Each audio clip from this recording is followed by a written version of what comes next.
Is that supposed to be Heathrow? Because it doesn't look like it. Call yourself a Time Lord. A broken clock keeps better time than you. At least it's accurate twice a day, which is more than you'll ever be. Do not resist. I am the Mara. I am your strength.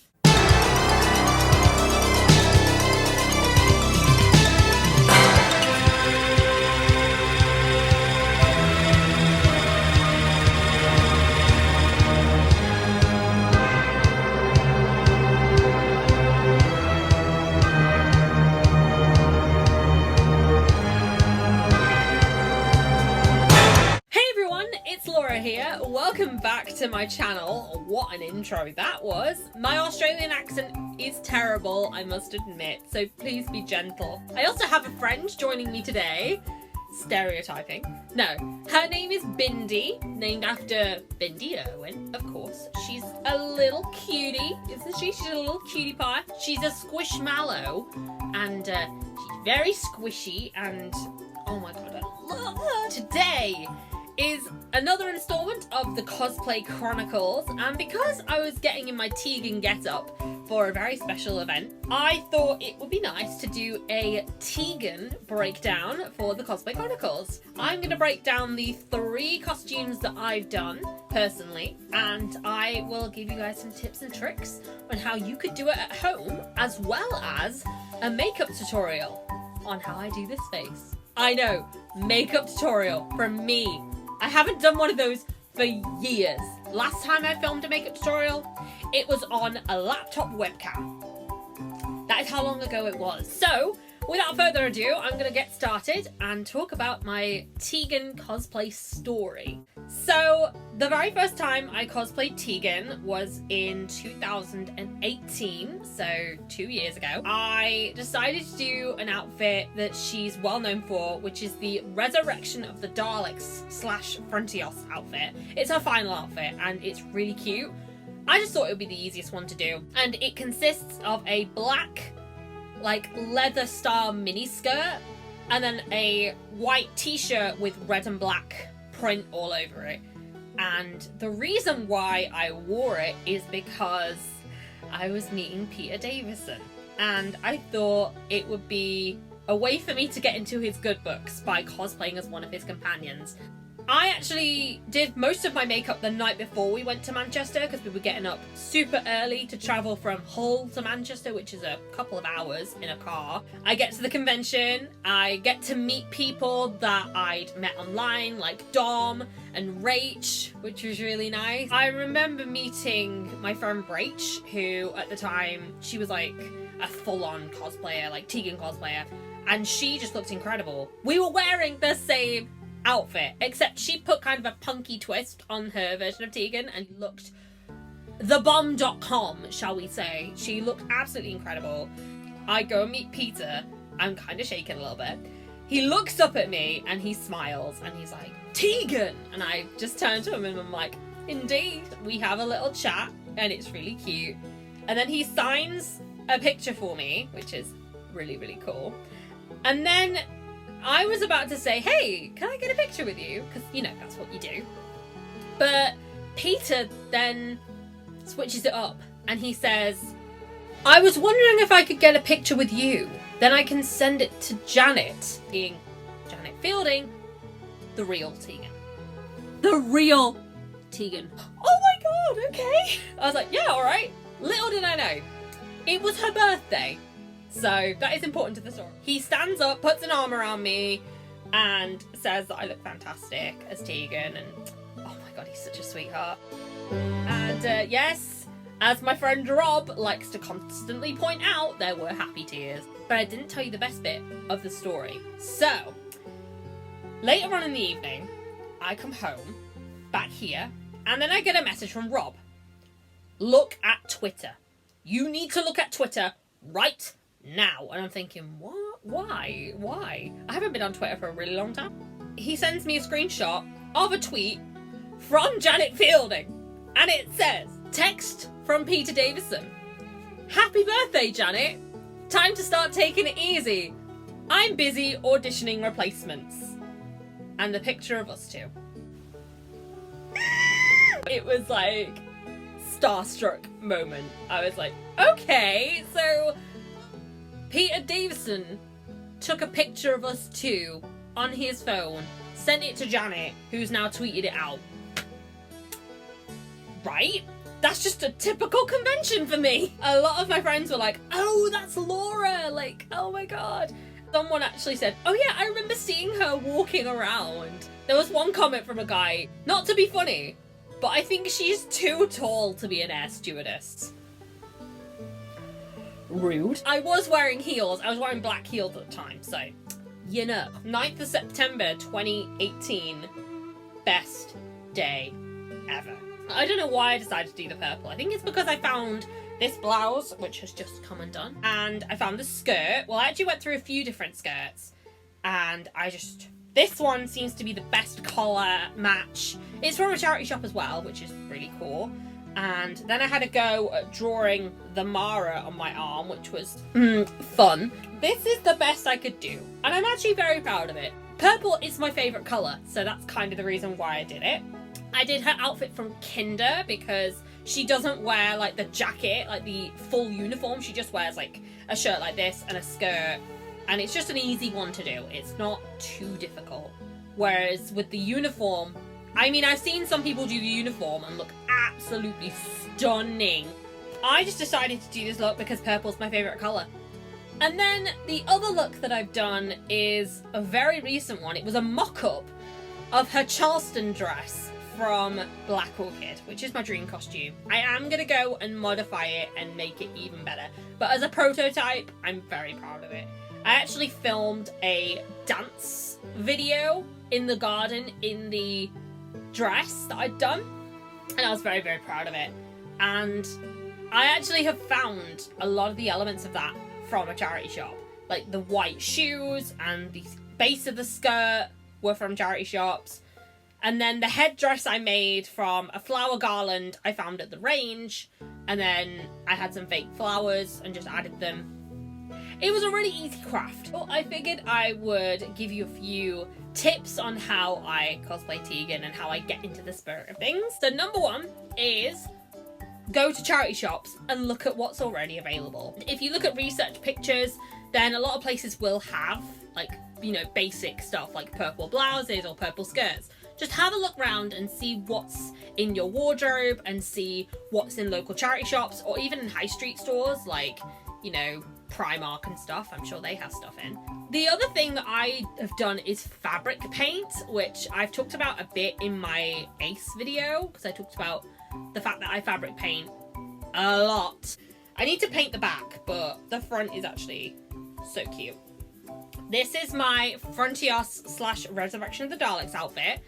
This didn't take me too long to do, actually. It took me about an hour, which is actually quite short. I had to pinch these together and sew it because it didn't sit right on my body. It's a Primark t-shirt, and then I just fabric painted it. You could always look online. I know Redbubble does a print of that. I mean, if that's in your price range, I know that Redbubble can be crazy expensive. Okay, so another tip that I have with Tegan, you're gonna be wearing heels.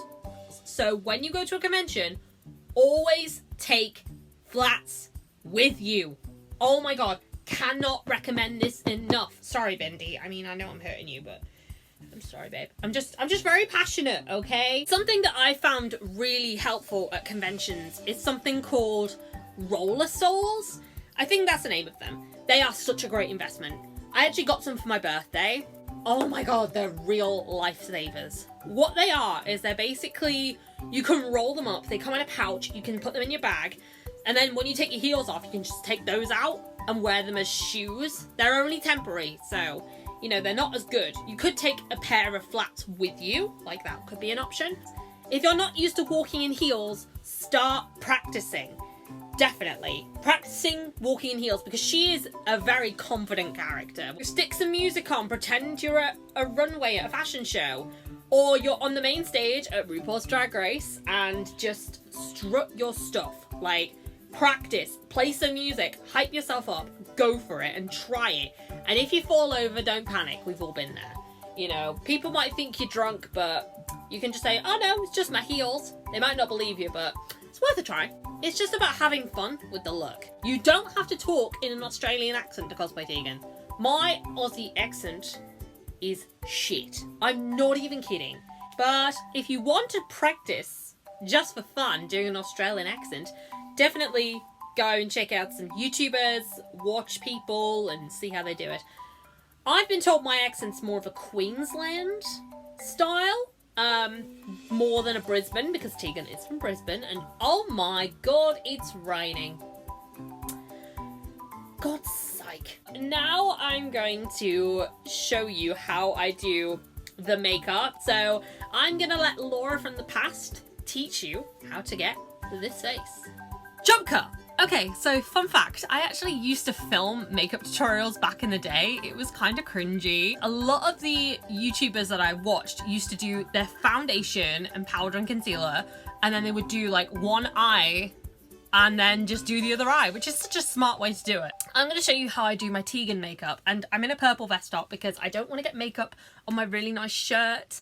So the first thing I'm going to do is my eyebrows. I'm using the Revolution brow pencil in the shade medium brown. Follow my natural brow shape because I actually, you know, with Tegan's brows, they kind of arch a bit more. So I'm just going to brush that out. Oh, and I have the Mark of the Mara, which I'll tell you more about later. Moving on to les yeux. See, I did pay attention in French class. I'm gonna use the Revolution Redemption palette in Iconic 2. And let me just find my brushes because, oh, they're right here. This is what they look like. They have some really pretty colors in there. I'm gonna use this color right here. They don't have color names, which is the only complaint I have. It's like a very pretty metallic color, and I'm just gonna blend that on my eyelid with my fingertip because I'm lazy. Now I'm gonna take a flat shader kind of brush, and I'm going to use this one right here. I think it's a very pretty color. You can't really tell on camera, but you know, just gonna blend that in. Be all fancy schmancy. Right, moving on to the darker colors. I'm gonna use this color first, which is like a metallic brownish taupish color. You can tell I'm not a beauty YouTuber anymore. And I'm going to feather that into my crease. So, yeah, I know that snake's gonna get in the way, but I call him Steve. Steve the Mara. I don't know why I call him Steve, but I should call it Kate. Kate O'Mara. Whovians will understand that reference. And if you don't understand that reference, Google Kate O'Mara. Then you'll see. Yeah, she was in Doctor Who. She played the Rani in Doctor Who. And now I'm going to take the really dark brown colour. I'm going to layer that right on top. Yeah, that looks okay. I mean, this is very, very messy. So now you just play around and try and figure out how it looks. I'm just going to lighten this bit up a bit. Right, moving on to eyeliner, which is actually my favourite part. So I'm going to start with this, another Revolution product. I'm not sponsored by Revolution, I promise. I just love their products. This is the Revolution eyeliner. It's the thick and thin eyeliner. So one end is like super duper thick and the other end is like really thin. It's really cute. I'm going to use the thinner end so you can go. But I do it as close to my lash line as I can and kind of dot it along because I don't want to do like dramatic eyeliner. I just want to do it really basic. So let's see how this goes. So what this is going to do is it's going to make my lash line look thicker, but it's not going to look like I'm wearing eyeliner. Hopefully. That was my stomach. And now I'm going to take a brown eyeliner pencil. Another Revolution product. This is the Revolution Pro Supreme Pigment Gel Eyeliner in the shade brown. So this is where it gets a little bit painful because I'm going to put it on my waterline, which when you first put makeup on your waterline, it's like so weird. It's like, what? And then, yeah, okay. So I'm going to gently pull down. Well, I'm not even pulling, I'm pressing. And then I'm just going to run this. Oh, that feels so weird. I don't like it. That wasn't so bad. Now I'm going to do my lashes, which I'm going to need my lash curler for this. Let me just try and find it. Hold. All right, I found my lash curler. So it looks a bit gross, but I actually haven't put mascara on this eye either. What the heck, Laura? You don't have to curl your lashes. Like, if you don't want to torture yourself or torture your eyes, you do not have to curl your eyelashes. This is completely, ow, this is completely optional. Oh, I'm gonna put on some mascara. I'm gonna use some waterproof. I always wear waterproof because knowing me, I get emotional all the time and I'm like crying. Like when I met Peter Davison. But this is the Maybelline Great Lash. I think everyone knows this. It doesn't have a green cap, it has a black one. And I'm just gonna go to town on my lashes, but I don't want to make them like overly long because it's not like, oh, Tegan has some mega lashes. Were false lashes a thing back then? I feel like they were, but I don't know. Do I put some on my bottom lashes? Yeah, a little bit. Oh, it's actually, ow! Oh, I just poked myself in the eye. Be careful! Don't poke mascara ones in your eye, if you can help it. Now for the rest of the face. So I'm gonna start on with my bronzer because my skin is pale as heck. So I'm gonna just take a little bit of this bronzer, this e.l.f. blush and bronzer duo in the shade Fiji. And I'm just gonna very lightly warm up my face a little bit. So I just put it where I'm not contouring my face because I'm not really about the contour life, to be honest. Now for blush, I'm gonna use this. This is the Rimmel London, not Revolution, the Rimmel London Royal Blush in the shade Coral Queen, cream blush. I'm just gonna dab a bit with my finger and then just pat it onto my cheek and then blend it back. Because I don't want like a really intense blush. With cream blushes, you can blend it out really, really easily. It looks really heavy on camera, but I promise you, it's not that heavy in real life. No, it's not. It actually isn't heavy in real life. Now, again, I don't know if highlighter was a thing, but I like to add a little bit because why not? So I'm going to use the Makeup Academy Undress Your Skin Shimmer Highlighter in the shade Radiant Cashmere. This is what it looks like. It's very, very pretty. I've had this for ages and it's just not, I've not made a dent in it. I feel like I've had this for about a year. So I'm just very lightly applying a bit, just where the sun would naturally hit my face. So cheekbones, a tiny bit down the bridge of my nose, not too much because I have oilier skin, on my cupid's bow. It looks really weird when I do this. And then maybe a bit just above my eyebrow, I don't know. Oh, that's actually quite cute. So for Tegan's lips, in the purple outfit anyway, she has like a really pretty pinky color. For lipstick, I'm gonna use the, ooh, we're getting fancy now. The Estee Lauder Pure Color Envy lipstick in the shade Rebellious Rose. This is what it looks like. And yes, that is eyeliner. Or is it mascara? I think it's eyeliner on my hand. But that's what Rebellious Rose looks like. It's the perfect Tegan color. And I'm just gonna dab that onto my lips.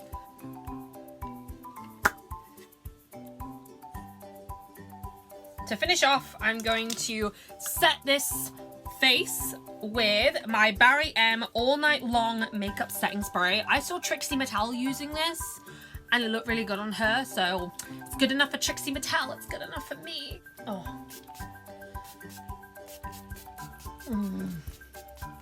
This is so good. So a few other things I wanted to touch on are the nails and the Mark of the Mara, which I actually need to dust down because I've had powder on it to set it. It's a trick I learned from a drag queen, surprise, surprise.